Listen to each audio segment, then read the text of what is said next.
not going to be able to get, a EV truck. You're not going to be able to do all of that all in one shot, and unless you have the funds, which most companies don't. Before we get started with the show, here's a quick word from our sponsor, Global Training Center.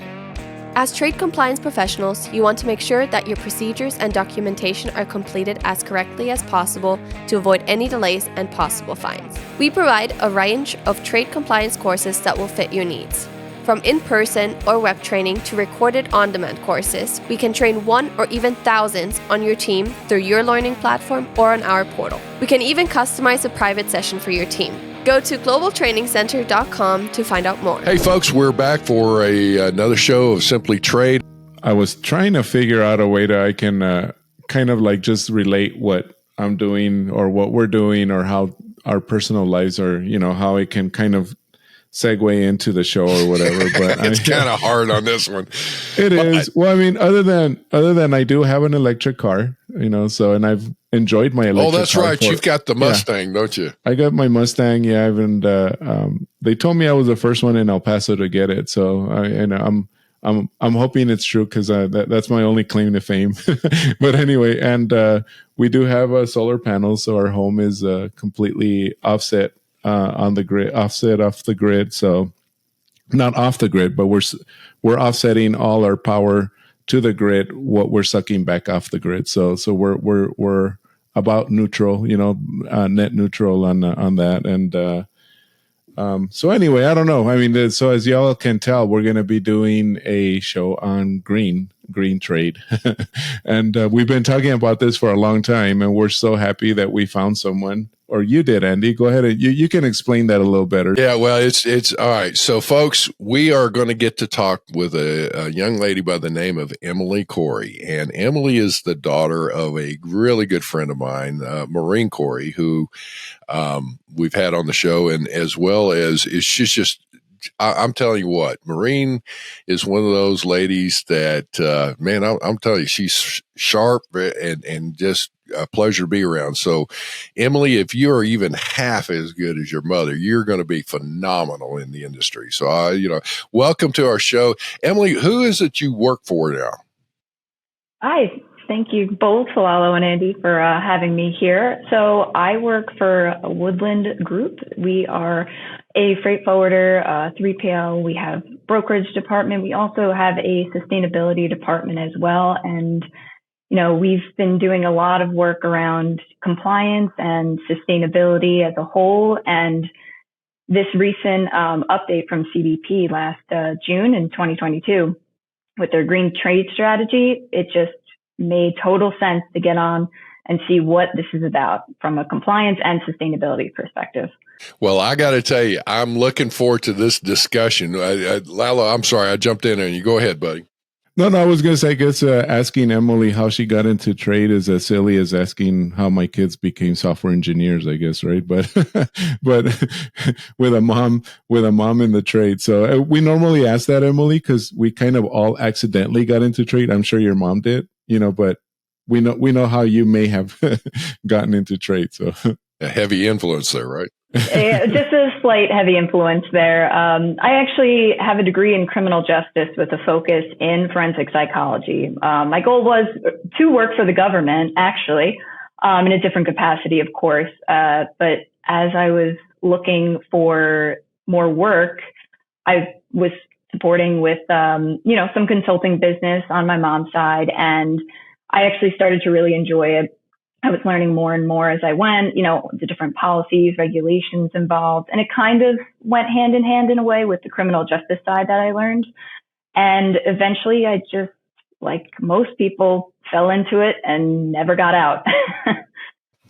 Go figure. Well, I will say, again, I'm looking forward to this discussion because, folks, as you'd heard Emily talk about, the sustainability here and what does that mean? That's kind of a new term for supply chain.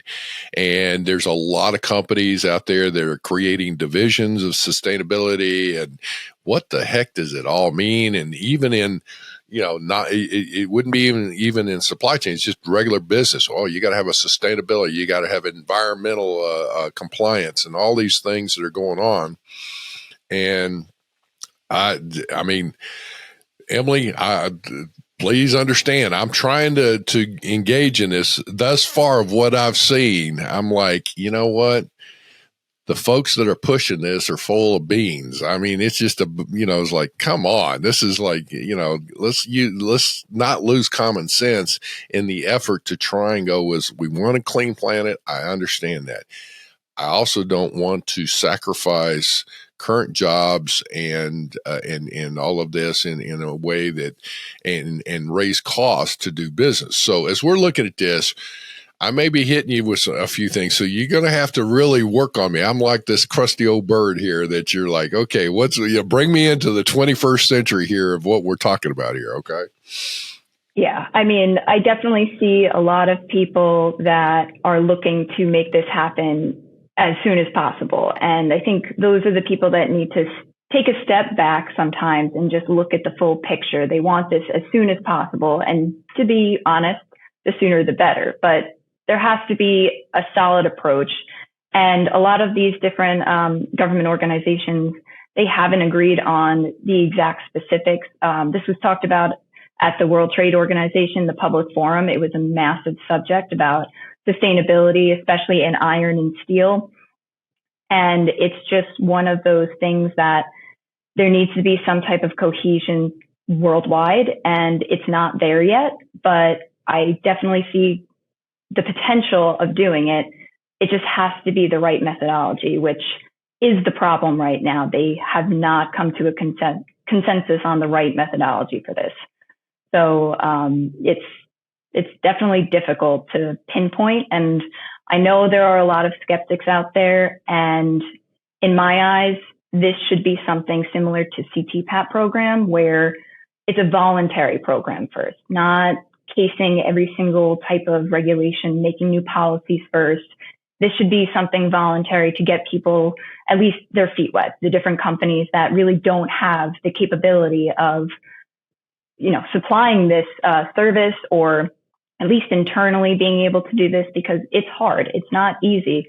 This isn't my area of expertise, sustainability, but after learning a lot more over the past year, it's not something that is simple to do, to say the least. And I don't think anybody believes it will be simple to do either.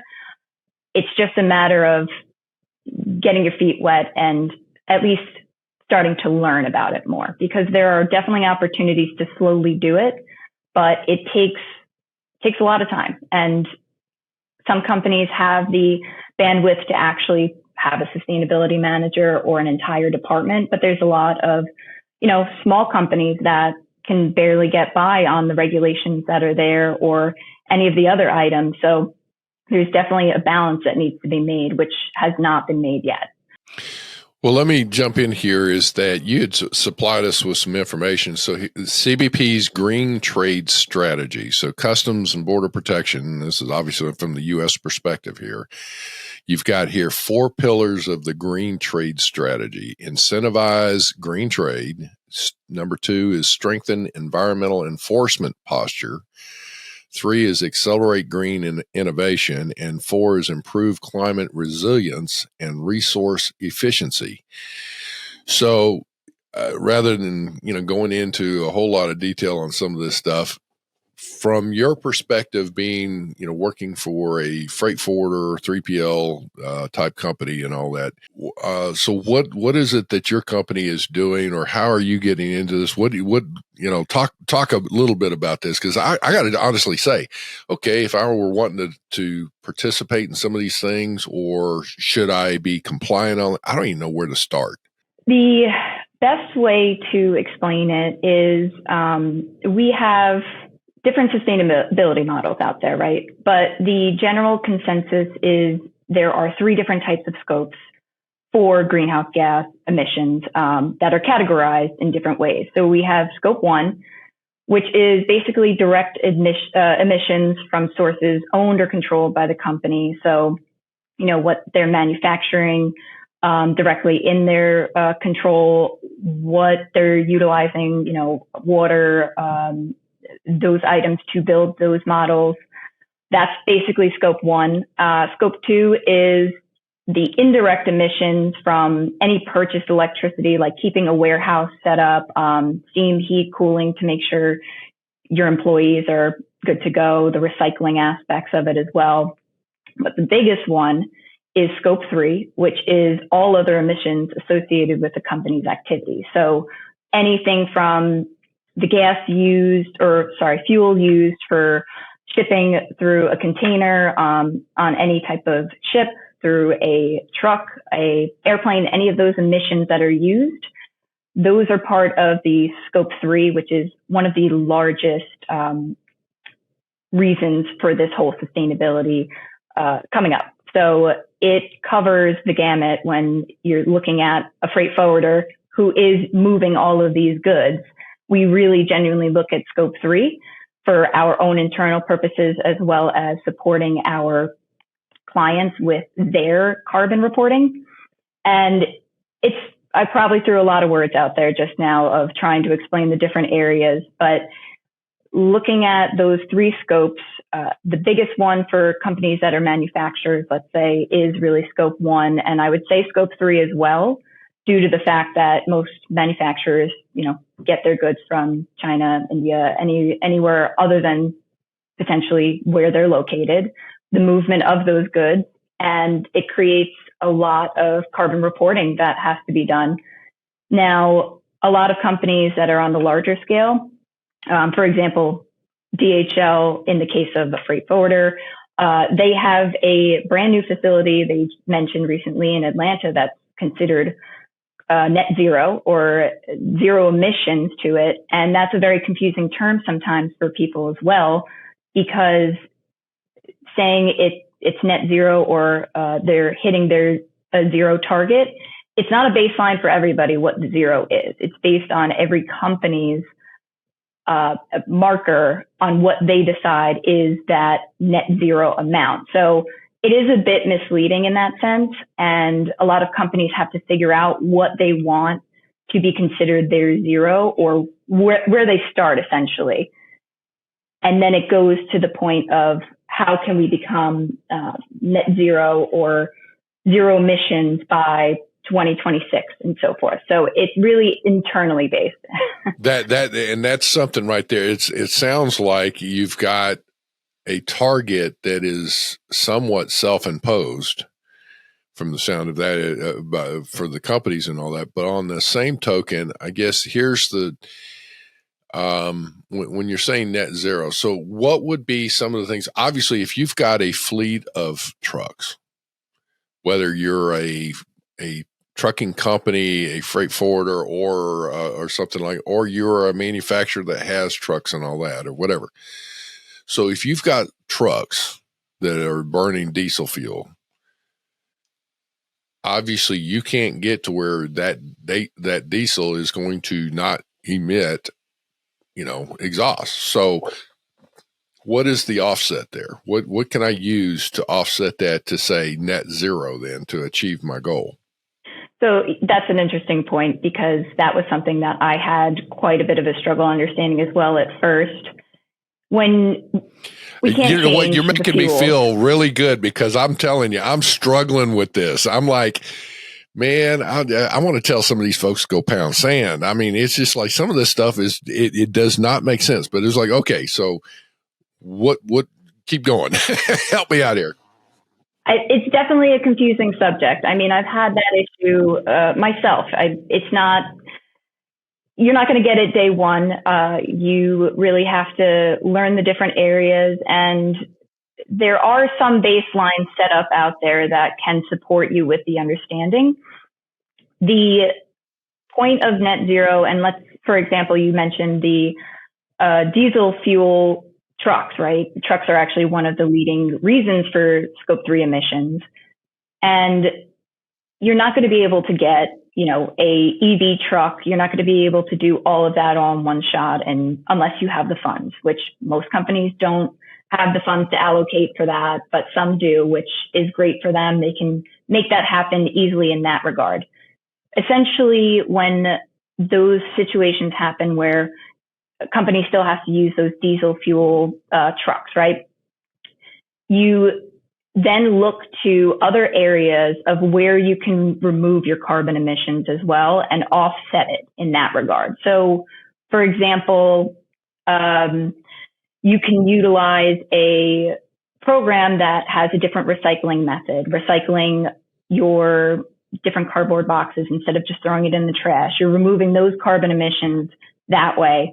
Let's say you have in your scope 2, for example, a lot of remote work is considered a part of scope 2 because you're not having your employees go to the office every day. So those are the carbon emissions there. So you're offsetting the diesel that is causing all of those carbon emissions to be offset with telling your employees only come in once or twice a day to remove those carbon emissions from your report, if that makes any sense. Okay. All right. And I'm getting this. So somewhere, some group, there's got to be a bureaucratic. This is where we may mention this a little bit as far as talking about the European carbon tax that they've implemented starting October 1st. So it's already started here. There is some bureaucratic group somewhere that is apparently saying, okay, so let's just say this: employees that are coming in, they're working 3 days a week in the office. So 2 days a week, they're out of the office working remotely. How do you calculate that? Who comes up with the formula or whatever to say, oh, okay, does a company have to look at your home zip code to their office zip code and calculate how far that is and say, okay, I can get X dollar or X carbon credits for so many miles or something? Yes. So there are a lot of different sustainability calculators, or carbon reporting calculators, I should say, that we actually did do this here at Woodland, where we got the information for the most part from everybody, what their zip codes were, exactly what you just mentioned, looking to see from the office to where they are home based and seeing what those levels of emissions would be. Granted, there can be, room for error or, a area of room, I guess, like I said, to make sure that it won't be an exact number. Well, yeah, I mean, you're going to be ballparking in this. I mean, I get that. Okay. So it's a guy, but so where do you go to look and see this calculation? I mean, you're saying, so this is what's getting me. There's nothing concrete on this. This is like grabbing up a handful of dry sand in your hands and running down the beach and trying to keep it all the grains granules together as you're running down. You're going to be losing some. It's like it's all over the place here. So yeah, it's definitely a lot. I mean, there are different companies and that handle these types of things. For Woodland Group, we work with a company called EcoVadis or Bardis, depending on how you want to say it. And they are basically a sustainability rating company. So they have their own calculations that they'll provide you. There's a UN Global Impact Compact group. There are ISO certifications for environmental management. There's quite a few other ones, but this goes back to what I said earlier, the decision of, global sustainability calculations. So there are, I can't name them right at this moment, unfortunately, because there are so many. There are a few in the EU, and I believe the World Trade Organization is looking to develop a specific calculation to be utilized worldwide. What those look like at the moment, I do not have on me, but that is something that we could always talk about again when I have it or when it comes out. I don't believe it came out as an official document yet or regulation, but they are working on it. Again, that's exactly what was discussed during the World Trade Organization Public Forum this year. So there's a lot of different areas for these calculations. All right. So all right. So let's stop for a second because there's a couple of things, and I want to clarify something here. I'm not trying to put you on the grid to trying to defend all this. You're just dealing with this. I mean, you may be supportive of it or the intent, but on the same token, my questions, there's no doubt I'm somewhat cynical. So forgive me if it comes wrong, and forgive me, folks and listeners. It's like if I come across as being pretty obtuse about this, I don't mean to be disrespectful. I'm just like, I'm not buying what people are selling here. It's like the problem is that policies and additional costs and things are being slammed down everybody's throat on this, and it's not set in concrete. It's not, it's like, it's like the goalpost keeps moving, and people are trying to go there. And like you said, there are people that seem to be in key positions, Europe and US and around the world, that are pushing this agenda, that they're trying to do it extremely fast, trying to get everybody up. And it's like, you know what? With all due respect to it, it's unrealistic to think we can truly get to net zero emissions. You're going to have situations there. So then I'm hearing, okay, the offset. Well, there you go. It's like, great. One of the excuse me, folks. One of the things that I did not realize that you just hit on, so that is that there are service providers that apparently are in that have these environmental measurements or guidance and all that you need to reach out to if you're going to start looking at this.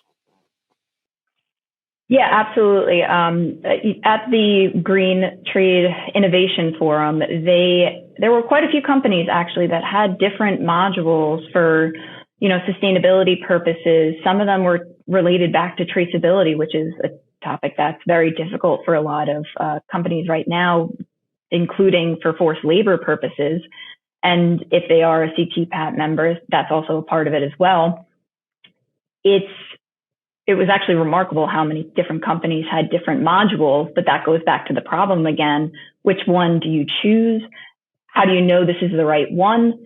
And what will you do to make sure you can actually compete with other companies that might have those different modules too? It's again, not a one size fits all right now.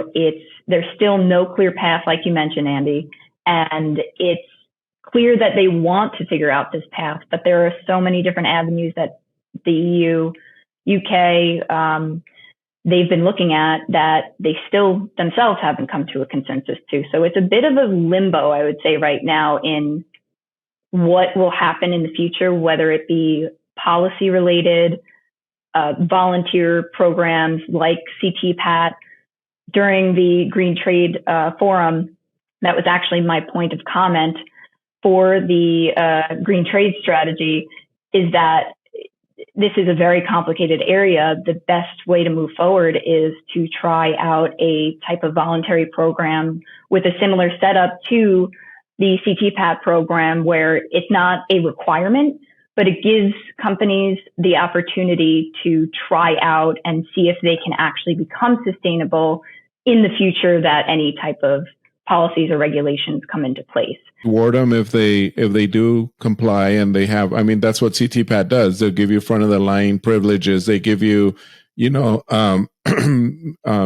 it. You can mitigate some of your fines and stuff like that. I mean, yeah. I mean, it makes sense. I mean, if you want to do that, that's up to you, right? I mean, and of course, a lot of people will follow suit. In my opinion, as a technology or the resources become more available. I mean, we talked to someone recently, right, Andy, that talked about how an EV truck can sure as heck haul stuff. It's not going to make it to the end of the run if it's heavy versus light. You know what I mean? And their industry tracks and checks all that, the freight, and they literally counted 19 Tesla EV trucks being hauled by a gas powered truck, back to get charged, because they just couldn't get it where it needs to get. But again, of course, we're early in this, but I'm just saying, I like that idea of being a voluntary program versus forcing it down your throat. Yeah, exactly. I think the way that it's come off to a lot of people, I mean, it sounds like that potentially to you, Andy, that it's being forced without really any guidance, any clear path.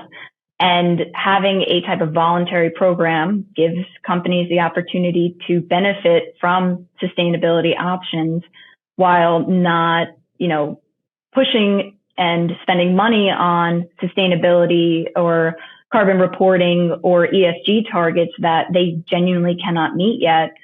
It makes better sense for, the trade community to go with a voluntary route first, rather than just pop these policies in place and decide that, okay, we're going to fine anybody who can't, meet these requirements, or this puts companies out of business in a way because they can't meet those.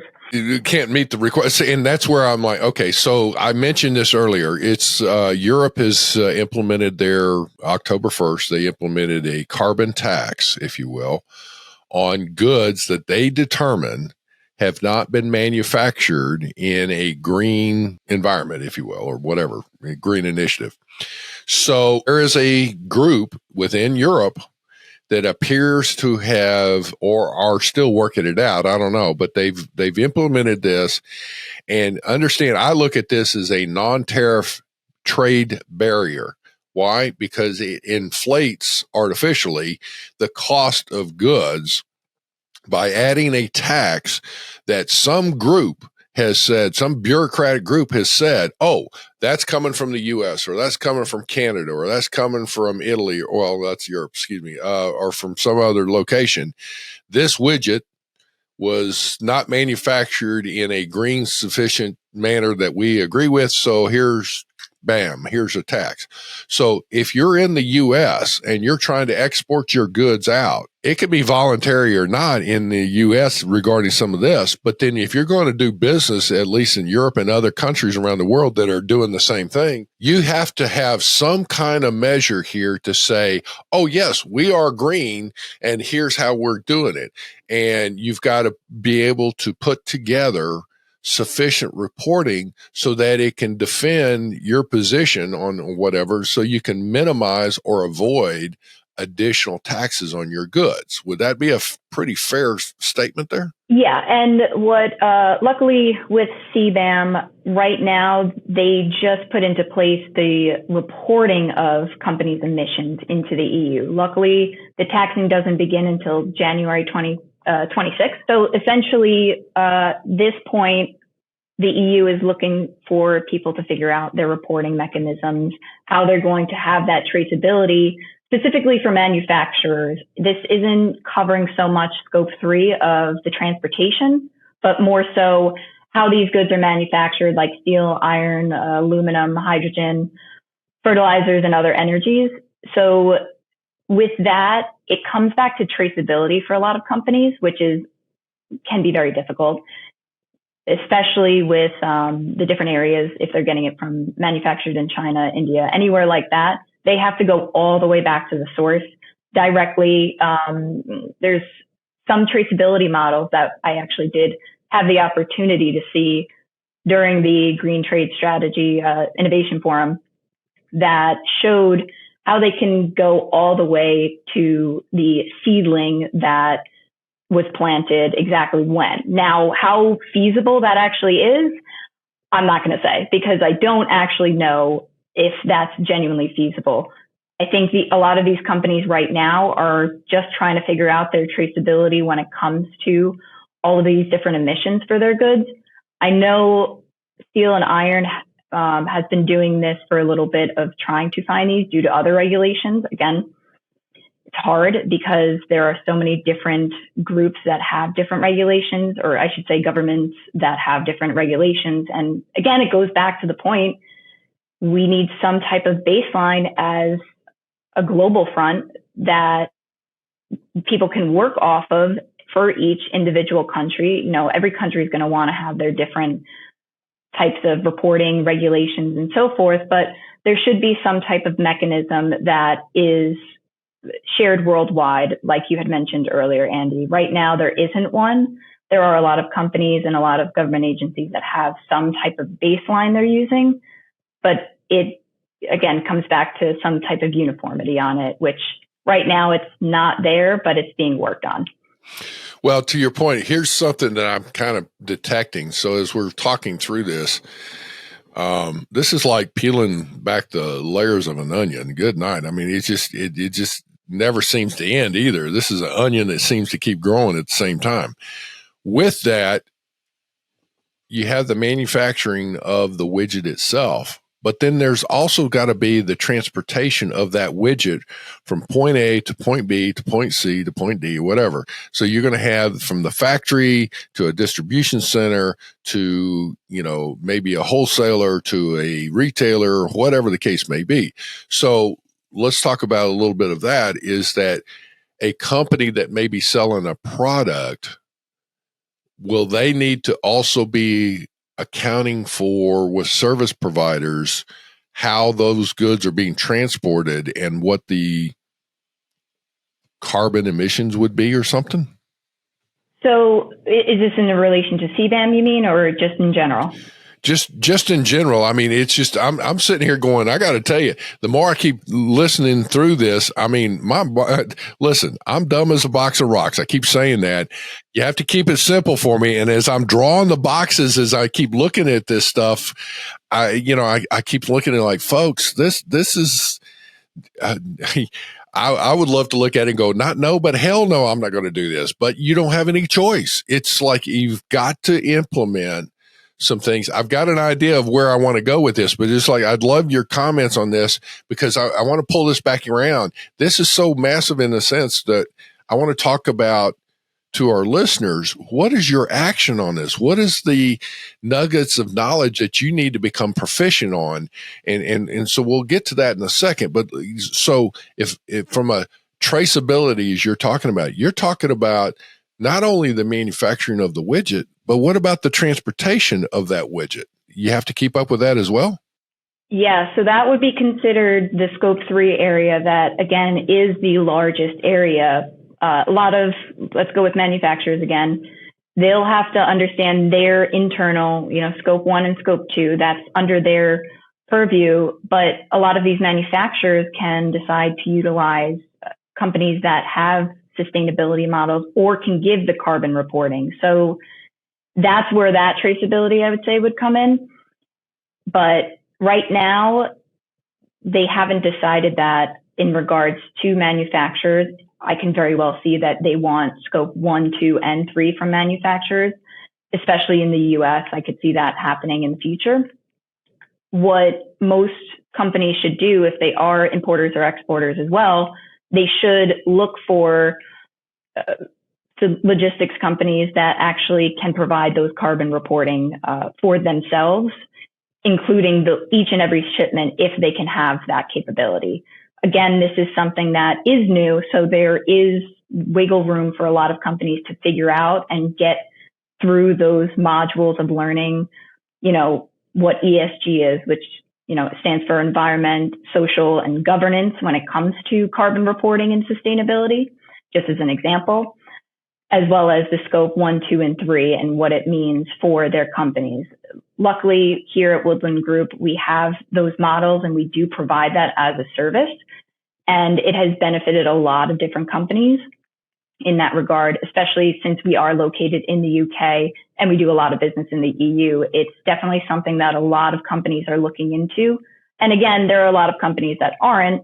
It all depends on the bandwidth and just making sure that you're at least keeping up to date on the different policies and everything. I think a lot of importers and exporters should pay attention and start looking into the different areas. I don't think they'll need this just yet, but they should definitely ensure that they at least start looking at those models. And another point, actually, just to help any importers, exporters that are listening into this, the EPA actually has a website called SmartWays, which gives you a list of truckers, logistics companies that have different carbon reporting levels that you can utilize to decide which truckers or companies you want to use in the United States. So it definitely is something that I actually wasn't aware of until the Green Trade Forum. And it definitely, after looking at it, shows how many companies actually are already on the ball with this. So there are quite a few options out there already. You just have to look for them or, go to the right people to ask for that help. sometimes, a lot of companies, again, don't have that capability, but there are a lot of resources online that can definitely help as well. Well, to your point, I mean, you touched on something that you said at Woodland that you're doing with your company, that you're offering that as part of your services is for the carbon reporting and those kinds of things. Just on a side note, before I go any further, who the Sam Hill do you report carbon reports to? I mean, who gets this stuff? So internally or externally, at least for external purposes, we are ISO 14001 certified, which goes back to the environmental one. We have the gold EcoVadis rating that we also report to. Starting with this CBAM, we are only truckers, so we don't get involved in that, but we do provide that service to any of our importers and exporters that are looking to get those carbon reporting levels. Our sustainability manager, his name's Sam Warren, he is the guru of sustainability in my eyes here at Woodland, and probably anybody that I've met so far. So he has created such a well-rounded program of understanding carbon emissions and helping our customers ensure that they have the right skill sets, the right setups in place, procedures, if they are looking to become, carbon neutral, or at least start reporting on their carbon emissions. I mean, a lot of companies, they don't have to set, a carbon neutral or net zero level. It just might be a good idea to at least see what their carbon emissions are right now. All right. Well, with that, let me take it a step further here. Then is that as far as what I'm hearing, because we're going to have to wrap it. We're going to have more discussions, Emily. I can tell you this because I want to get into. I actually would love to get into some debates on this kind of stuff to say I think you guys are full of what. But anyway, that said, in all with the takeaway for our companies here, that if you're an executive, if you're a company owner, if you're a small business, if you're a farmer, good night. Farmers, agriculture, you really need to be listening to this from your perspective, because whomever's going to be able to go ahead and incorporate into your daily business, in your operation, I'm talking again, companies and farmers and all these things, you're going to have to figure out how to deal with whether you support this carbon reporting or not. You got to deal with it, because regulations there are some folks that, with all due respect, I think they've lost their head, but it's like, okay, they're shoving this down our throats. Regardless, to me, it's not a voluntary program. They can say that, but in reality, with all these different things going on, you're not going to be able to do business internationally or domestically unless you have this kind of stuff. So I applaud Woodland for incorporating some of this reporting into your deals. But the takeaway, okay, it appears that when you're purchasing folks or sourcing folks, when you source a product, whether you're going to have it manufactured and then sell abroad or whatever, or what are you going to do, or you're trying to import goods or whatever you're trying to do, whenever you're sourcing these goods, part of that process should be involved from again, it shouldn't just be the sourcing people that used to be. They're looking for bigger, better, faster, cheaper. They're looking for just the cost of manufacturing that widget and be done with it. You better look at this holistically and look at it from an import-export compliance and environmental compliance, I will say, sustainability, environmental, whatever. Look at vetting this from a, denied parties or restricted parties screening, the forced labor Prevention Act type screening. Then there you get to the cost of the goods and how it's done with all this stuff. So in that, you're going to need to have people from different departments look at vetting a specific product and vendors as you're looking at that. So then you have to incorporate the cost of the goods, where they're coming from, and then the transportation thereof, and then take it to the next step of the delivery to your end customer.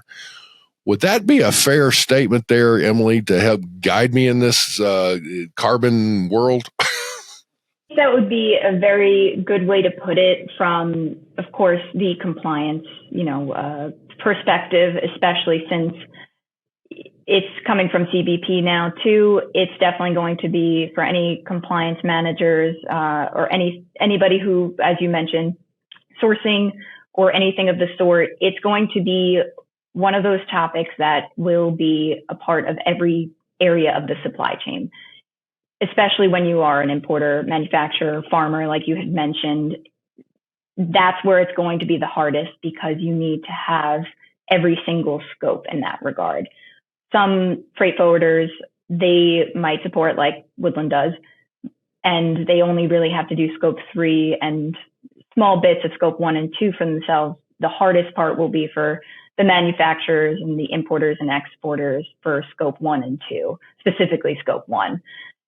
And yeah, I think what you just mentioned was right on, and it's just going to be a part of the trade moving forward. No matter what you want to say, if you don't want to believe it, it's coming, it's going to happen. There are multiple regulations that are just waiting for the final rule. There's one from the SEC as well. California just posted one regarding carbon reporting as well. So just be prepared.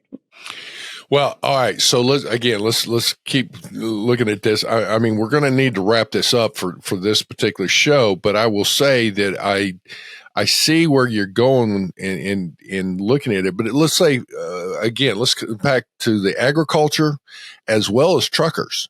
The scenario there that is from an agriculture, you're going to have your farm equipment. So to me, it would be one of those, I guess you would have to have a choice that how much fuel are you utilizing and keeping up with that, or the number of hours that your equipment is running. So you have to look at that and for burning fuel. The other scenario there is like, for example, pesticides. And I guess you even talked about, the seeds. Where did the seeds come from? I guess you'll have to find out that source to see what they went through to harvest those seeds and create that. But in looking at it, at least the two things that the most prevalent would be, the number of hours or fuel burn. That's an option. And the number, the gallons of let's say pesticides you're using in that role, then when you harvest it, I guess you'd have to look at it and say, now let me divide the number of fuel burn and pesticides and whatever I've used, fertilizers, across. Oh, that's the third thing is pesticides and fertilizer across the crops that you harvest, and come up with, okay, this is my carbon contribution, whatever. The other scenario would be on truckers and trucking firms. Same thing. Are you going to use the number of hours that the tractors are running? Are you the amount of fuel that you actually burn? So, it may be easier to look at that and then look at, well, you've got to somehow keep up with the number of miles. So, you look at the number of gallons of fuel that you have ordered and kept up with versus the number of miles, and then translate that into, do you do that by per pound of what you're hauling to, I don't know. I mean, this is like the complexities here is like, it boggles my mind. So I don't know. That's one of those, is that what you're looking at Woodland there? Or is how do you, with what you're offering, you're looking at number of carbon emissions per mile or per pound or what? So we looked through a lot of different areas, and it's really the carbon emission. So I would say more so, how many miles are taken, let's say, for the trucks, and what fuel is being used. Do we use any type of more sustainable fuel in that regard? Granted, those are not as readily available and they can become more pricey, but then it brings your carbon reporting or brings you to your targets for the carbon reporting, let's say. In that regard, it really comes down to all the different areas of the emissions that you're having. It can be distance, the weight of those shipments causing more fuel to burn, the number of shipments that we're handling, let's say, just from a freight forwarder perspective, not from a in the agricultural area, but in those regards, it comes down to, do we use a better route that requires less miles to go, so there's less fuel being burned? There are multitudes of different ways to kind of report it, but in general, it's covering the average amount of CO2 that you are using per route, at least in our area, from, let's say, the UK to New York in regards to ocean, how much fuel is being used per container, per shipment, let's say. It can vary. So it's not always, unfortunately, it's not always a straight answer. I know you want a straight answer, Andy. It's a case-by-case basis, I would say. But for the most part, in general, it's, the emissions break down from the different routes that you choose, the energy you're using, even the type of truck you're using. Is it a more, not just EV, but let's say, is it a hybrid, or is it an older model that really burns through fuel a lot more than other ones? And those are things that maybe right as you get, let's say, a sustainability audit, you can see, okay, maybe I can get rid of one or two of those trucks and get a new one that has more mileage to the gallon, just as an example. And then for, let's say, a farmer, you mentioned pesticides and fertilizers. There could be potential that there are fertilizers that they can utilize that aren't as harmful to the environment. But it does go back to cost too. If they want to incur that cost of it being more expensive for their fertilizers, but then they reduce their carbon emissions as a whole. There are a lot of options, though, too, that aren't as expensive for the different fertilizers per se, or different emissions. I think over time, just to add, I think there will be a lot more options that are more sustainable, but we just don't have them yet. And just going back to what you said, I can't give a definitive. I think it's just a case by case and customer basis, what you do, how you do it, where you're going to, it can change how those carbon reports look or how in depth you want to go.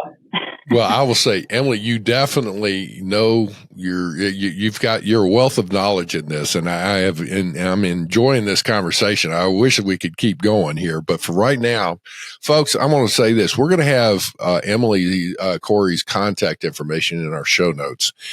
And if you're looking at this and trying to work through some scenarios here, it sounds like and now I'm not trying to do advertisement here for you guys, but it sounds like Woodland's got has been thinking through some things. I'm sure there's other companies out there that are dealing with that as well. But on that vein, I will say there's a lot here that we need to talk through. I would love to have a follow-up on some of this. Especially in relation to any information you get regarding the European situation, or even in the U.S. and some things of that nature. But folks, I will tell you again, this is one of those, we're talking about green energy, sustainability, whether you support this effort or not, you have to deal with it. So from a business perspective, you better jump on the bandwagon and figure out, and there may be some cost-effective ways to do it.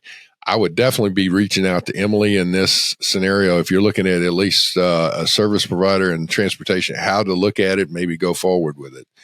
But with that, Emily, any last words from you as far as for right now?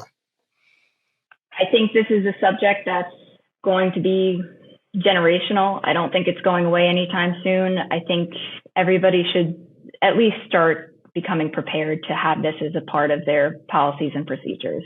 Whether it be next year or 5 years from now, it's definitely a topic to look at. Fortunately, I think it's going to dramatically increase cost, and which is going to translate into the prices of goods going up to be in compliance with this. So to all my Gen Zers, Gen Xers, Gen Yers, or whatever, this stuff is being pushed and you're shoving it down our throats. And guess what? I'm going to throw it up right back on you and say, you know what? Be careful for what you wish, because you're getting it. And now it translates into unrealistic cost here, in my opinion. But I guess I would be considered old school here. I don't know, but Emily, what a pleasure. I am looking forward to, we're going to schedule you again and we're going to have some more discussions on some of this. And matter of fact, we may need to be looking, if anybody out there wants to participate in this kind of a conversation, feel free to, maybe we'll set up a panel on some of this, but I want to get into a little bit more details on some things as well, on this for the next go round. Yeah, absolutely. I would love to come back and speak on this more. Yeah. Lalo, my friend, I know that we're going to have, her contact information. I don't know if we're going to be able to get any other, links to some of this other than the CBP Green Trade Initiative link. We may need to look at that, but, I don't know. I'm not fully convinced yet. I'm just like, what I'm looking at now, I'm going, I don't like this, but we got to deal with it. Okay. Yeah, we'll have, I'll reach out to Emily, and if there's any other links and stuff that people might want for resources, I'll be more than glad to post them on the show notes and they can go out there. But for sure, they'll have Emily's contact information from LinkedIn, and they'll have her, the link to Woodland. But we'll try to add as many more that we can. But thank you, Emily. Yeah, of course. And we can also, I can provide our Woodland sustainability models as well for anybody who is interested in learning more or just trying to, again, get their feet wet in sustainability and carbon reporting. Folks, have a great day. I hope you give us some feedback on things of this. And again, we thank you. Please share the show and make comments and go from there. With that, have a great day. Thank you very much for joining us. Simply Trade is brought to you by the generous contributions of Global Training Center. You can follow the show and GTC on LinkedIn or Twitter and other social networks. Make sure you check out the show notes in the description for a full rundown of today's show with all the important links. Also, make sure that you share this with a friend and subscribe on your favorite streaming platform. We really like hearing from you. If you enjoyed the show, make sure to rate and review wherever you listen to this podcast. If you or someone you know would like to be a guest on the show or would like to sponsor Simply Trade or suggest any topic you would like for us to discuss, please contact us via email at simplytrade@globaltrainingcenter.com, or you can DM us on Twitter at simplytradepod. Thank you again for the privilege of your time. Happy trading. Simply Trade is not a law firm or an advisor. The topics and discussions conducted by Simply Trade hosts and guests should not be considered and is not intended to substitute legal advice. You should seek appropriate counsel for your own situations. These conversations and information are directed towards listeners in the United States for informational, educational, and entertainment purposes only and should not be substituted for legal advice. No listener or viewer of this podcast should act or refrain from acting on the basis of information on this podcast without first seeking legal advice from counsel. Information on this podcast may not be up to date depending on the time of publishing and the time of viewership. The content of this posting is provided as is. No representations are made that the content is error-free. The views expressed in or through this podcast are those of the individual speakers, not those of their respective employers or Global Training Center as a whole. All liability with respect to actions taken or not taken based on the contents of this podcast are hereby expressly disclaimed.